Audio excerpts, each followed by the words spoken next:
बहुत अच्छा सुझाव है भाई साहब का, इस पे कृपया अमल करें। तो भाई मेरा गांव है बुडाना, यहाँ से लगभग 100-125 किलोमीटर है।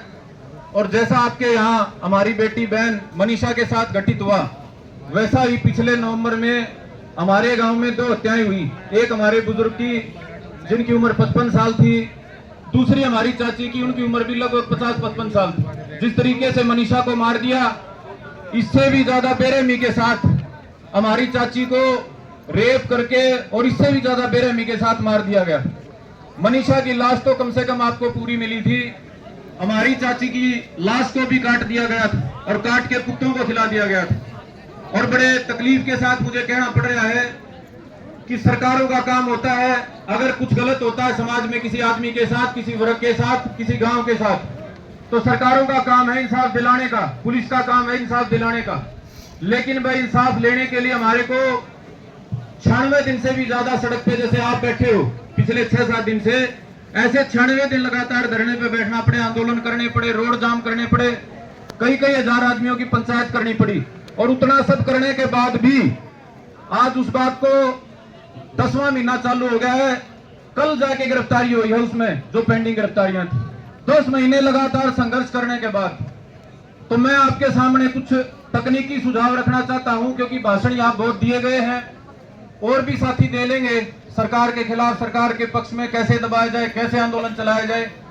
जिस तरीके का आपने फेस कराया कि कुछ लोगों ने माहौल खराब करने का, आंदोलन खराब करने का काम कराया, हमने उससे भी बुरा फेस कराया। 20-50 आदमी इकट्ठा करके 2-5 सरकार के आदमियों ने हमारे खिलाफ, आंदोलन के खिलाफ ही लोगों को भरना शुरू कराया।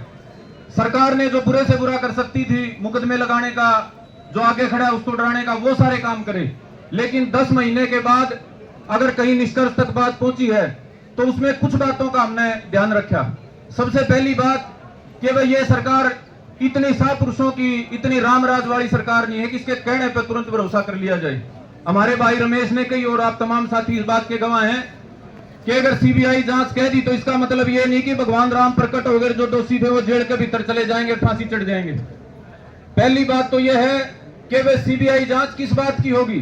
सीबीआई की जांच जब होती है तो सीबीआई एफआईआर दर्ज करती है, एफआईआर दर्ज करेगी सीबीआई, उसके बाद जांच करेगी।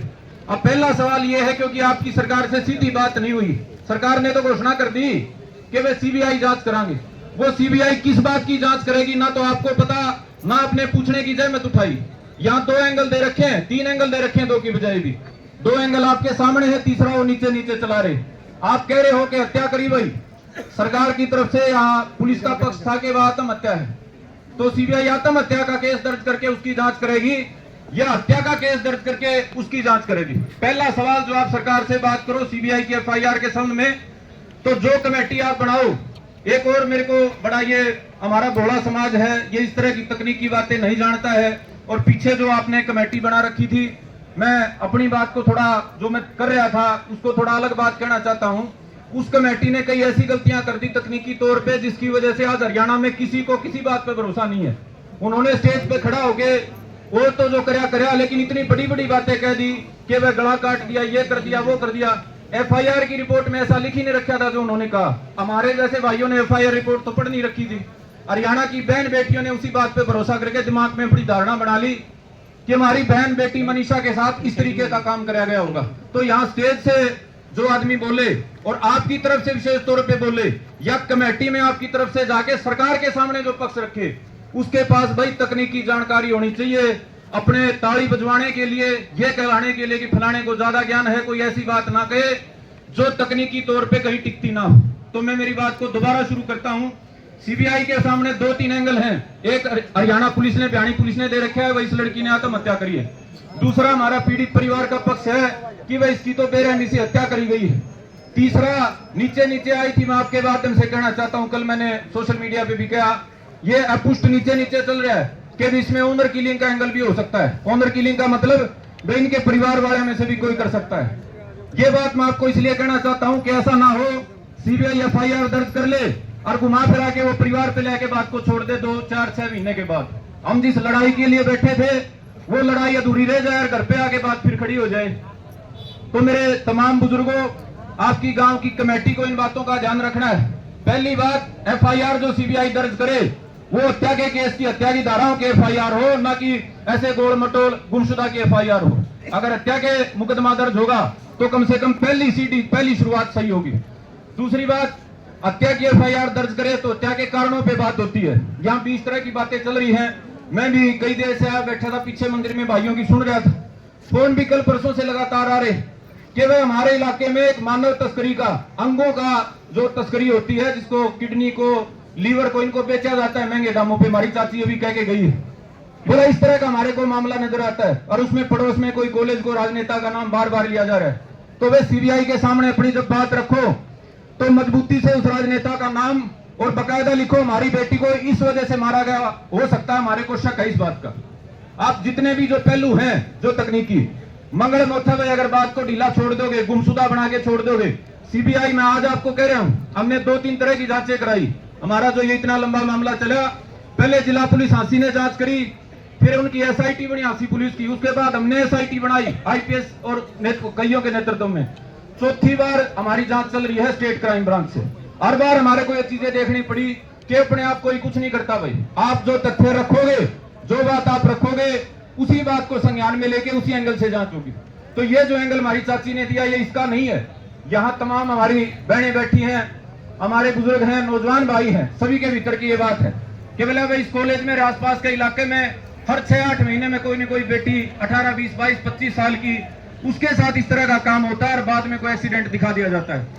तो भाई ये अगर हो सकता हो, अगर आप मजबूती से स्टैंड ले सकते हो, तो पिछले 2 साल में, 3 साल में उन घटनाओं को भी आप इसके साथ जोड़ सकते हो, ताकि आपकी जांच की दिशा ठीक हो और CBI को आपकी जांच सही दिशा में करने में थोड़ी आसानी हो। 2 ये तकनीकी बातें हैं भाई। और तीसरी बात है पैरवी के संबंध में। ऐसा नहीं है कि CBI की जांच चल पड़ी, ये जो बातें मैंने बताई लिख के दे दी, उससे भी समाधान हो गया। आपको पहरेदारी करनी पड़ेगी कम से कम 2 साल। 2 साल इस इलाके के जो जिम्मेदार आदमी हैं, 8 से 10 आदमी, उनको CBI की रोज की जांच पे निगाह रखनी पड़ेगी। वे क्या जांच कर रही है, आज क्या निकाल के लेके आई। अगर ऐसे ठंडे बस्ते में डाल दोगे, वे आंदोलन करा, जांच शुरू होगी, ये 4 हमने लाइनें लिखा दी, तो भी इस बात की कोई तसल्ली नहीं है कि CBI दूध का दूध और पानी का पानी कर देगी। CBI में भी हमारे जैसे, आप जैसे, गाड़ी पुलिस जैसे, हांसी पुलिस जैसे वही लोग बैठे हैं। CBI में भी वही लोग बैठे हैं जिनको हम तोता कहते हैं, जो सरकार के इशारे पे सही को गलत और गलत को सही कर सकते हैं। अगर आप पैरवी नहीं करोगे तो जिस हिसाब से आप बता रहे हो कि बहुत बड़े राजनेताओं का हाथ इस मामले में हो सकता है, तो राजनेता तो इन्फ्लुएंस CBI को भी कर सकते हैं। CBI को प्रभावित करने में 2-5-10 करोड़ फालतू लग जाएंगे। तो मेरे तमाम बुजुर्गों, नौजवान साथियों, ये बड़े गंभीरता से समझने की बात है कि ये जो लड़ाई है, ये खाली सरकार की तरफ से एक लाइन की स्टेटमेंट आएगी, बोला CBI जांच मंजूर कर दी, उतने से खत्म होने वाली नहीं है। ये 4-3 बातें मैंने शुरू में आपको बताई जो आपको FIR दर्ज कराने के संबंध में करनी है। उसके बाद भाई एक मजबूत कमेटी आपको बनानी पड़ेगी। मुझे बड़े दुख के साथ कहना पड़ रहा है, 7 दिन में इस इलाके में बड़े भारी बुद्धिजीवी भी हैं, वकील भी हैं, खापों के प्रधान भी हैं, लेकिन जो मजबूती से पैरवी कर सके, तकनीकी, कानूनी, सामाजिक और राजनीतिक हर एंगल से समझ रखते हो, ऐसे लोगों की हमने कमी देखी है भाई। अगर ये कमी ना होती, सक्षम नेतृत्व होता, कमेटी के पास तकनीकी और इस तरह की जानकारियां होती, तो ये मामला इतना लंबा बिगड़ता नहीं। ये मामला इतना बिगड़ के आज ये नौबत नहीं आती कि हमारे को वहां की बजाय यहाँ बैठना पड़ गया।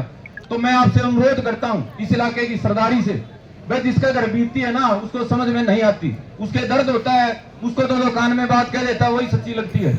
अगर आप जिसके ये बेटी थी मनीषा जिनकी, अगर उस परिवार को आज समझाने लग जाओ ना, 10 आदमी समझाओगे तो 10 की 10 बात उनको सच्ची लगेंगी, 10 की 10 बात लगेंगी, यो भी ठीक कह रहा है, यो भी ठीक कह रहा है, यो भी ठीक कह रहा है। तो ये जिम्मेदारी भाई गांव की, इलाके की होती है, पीड़ित परिवार को सही रास्ता दिखाने की।